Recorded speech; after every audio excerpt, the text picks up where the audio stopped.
وبركاته.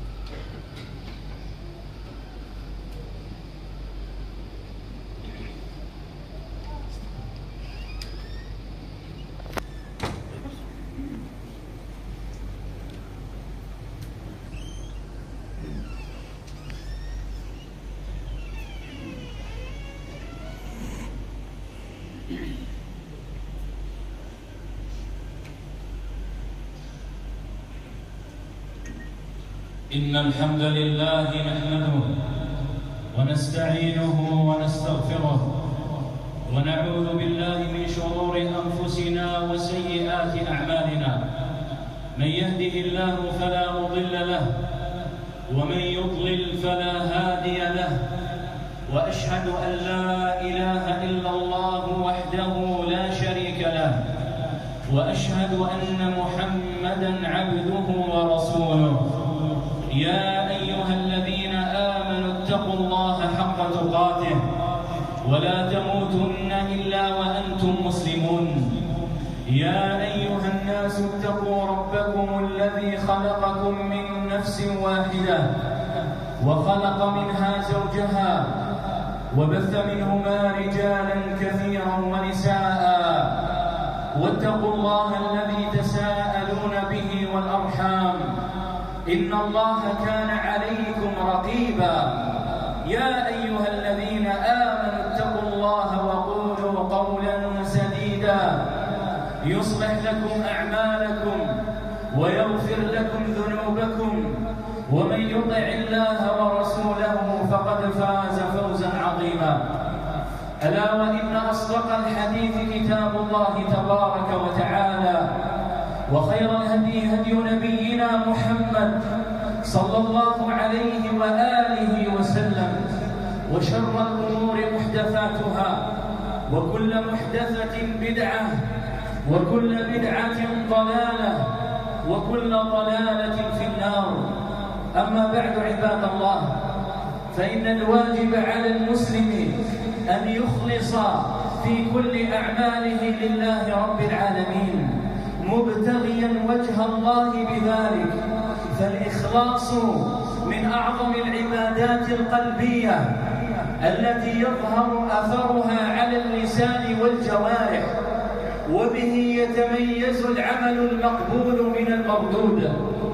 وحقيقة الإخلاص يا عباد الله هو أن يستوي عند المسلم الغيب والشهادة والسر والعلانية والجماعة والخلوة، وأن يخلص عمله من الشوائب كلها، قليلها وصغيرها، حتى يتجرد فيه قصد التقرب إلى الله، فلا يكون فيه باعث سواه. قال يحيى بن معاذ رحمه الله تعالى: الإخلاص هو تمييز العمل من العيوب كتمييز اللبن من الفرث والدم. عباد الله، جعل الله تبارك وتعالى الإخلاص شرطا لقبول الأعمال، فإنه لا يقبل من الأعمال إلا ما كان خالصا لوجه الله الكريم، وكان صاحبه متبعا لسنة رسول الله صلى الله عليه وآله وسلم. قال الله تعالى في محكم التنزيل وأصدق القيل: فمن كان يرجو لقاء ربه فليعمل عملا صالحا ولا يشرك بعبادة ربه أحدا.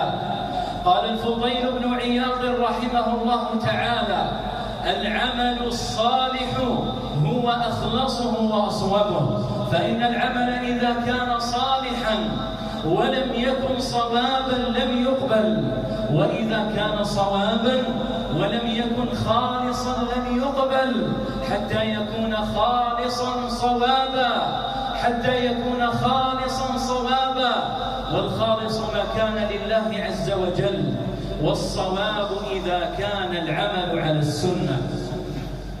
من أجل ذلك عباد الله، فإنه لا بد على المسلم أن يفرغ قلبه لخالقه سبحانه، فلا يشرك مع الله أحدا غيره، فلا يشرك مع الله تبارك وتعالى أحدا غيره حتى يقبل منه العمل. أقول قولي هذا وأستغفر الله لي ولكم ولسائر المسلمين من كل ذنب وخطيئة، فاستغفروه وتوبوا إليه إنه هو الغفور الرحيم.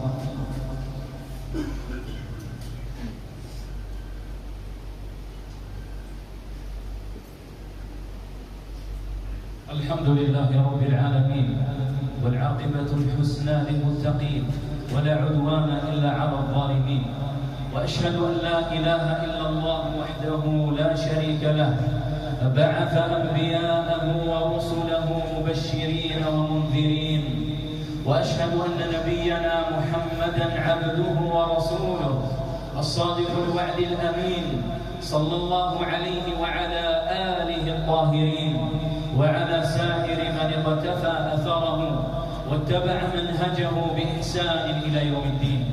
أما بعد عباد الله، فتأملوا ما جاء في الصحيح في قول النبي صلى الله عليه وآله وسلم: ألا وإن في الجسد مضغة إذا صلحت أصلح الجسد كله، وإذا فسدت فسد الجسد كله، ألا وهي القلب.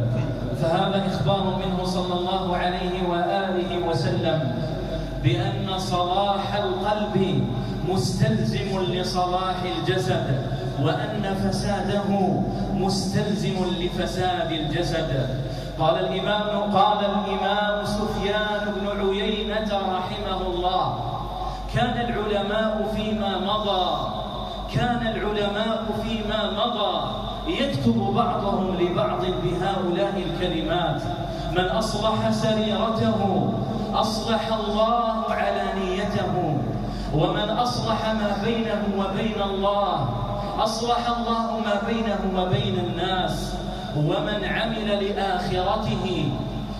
عمل لآخرته كفاه الله أمر دنياه. عباد الله، لقد اعتنى السلف رحمهم الله تبارك وتعالى بإصلاح السرائر لعلمهم بأن إصلاح والأحوال، وهذا مما يعود عليهم بالنفع في الدين والدنيا وفي أمور الآخرة والأولى. قال عمر بن الخطاب رضي الله عنه لرجل: يا هذا عليك بعمل العلانية. قال: يا أمير المؤمنين، وما عمل العلانية؟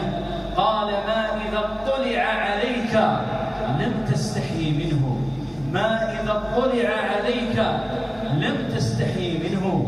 وقال أيوب السختياني رحمه الله تعالى: تخليص النيات على العمال، أي بأن يجعلوا أعمالهم خالصة لوجه الله الكريم. تخليص النيات على العمال أشد عليهم من جميع الأعمال، ولذلك كان السلف رحمهم الله تعالى قد ضربوا أروع الأمثلة في إخلاصهم لله تبارك وتعالى. ومن ذلك ما قال عبدة بن سليمان رحمه الله: قال: كنا في سرية مع عبد الله بن المبارك في بلاد الروم.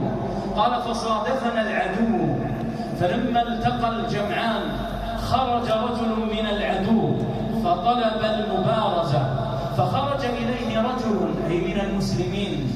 قال: فطارده ساعة فطعنه فقتله، أي قتل المسلم الكافر.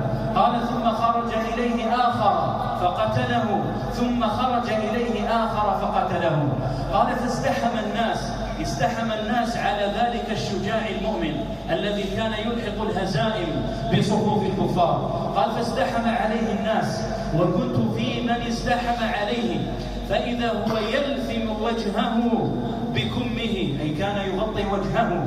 قال فأخذت بطرف كمه فمددته فإذا هو عبد الله بن المبارك.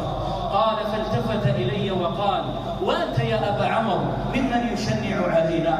والمقصود هذا من حرص عبد الله بن المبارك رحمه الله تعالى على إخلاصه لله عز وجل، وأن يكون قتاله لإعلاء كلمة الله لا قتال رياء وفتنة.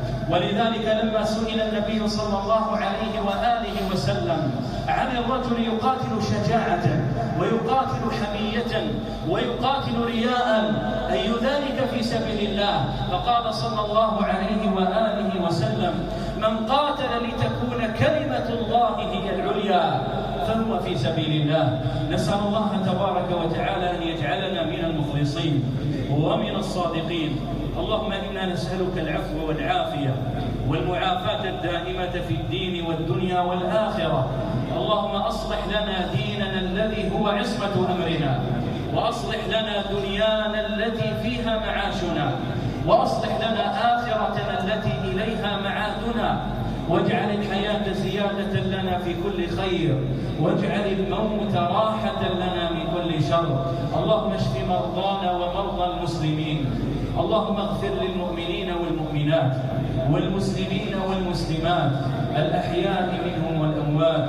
وسبحانك اللهم وبحمدك أشهد أن لا إله إلا أنت أستغفرك وأتوب إليك.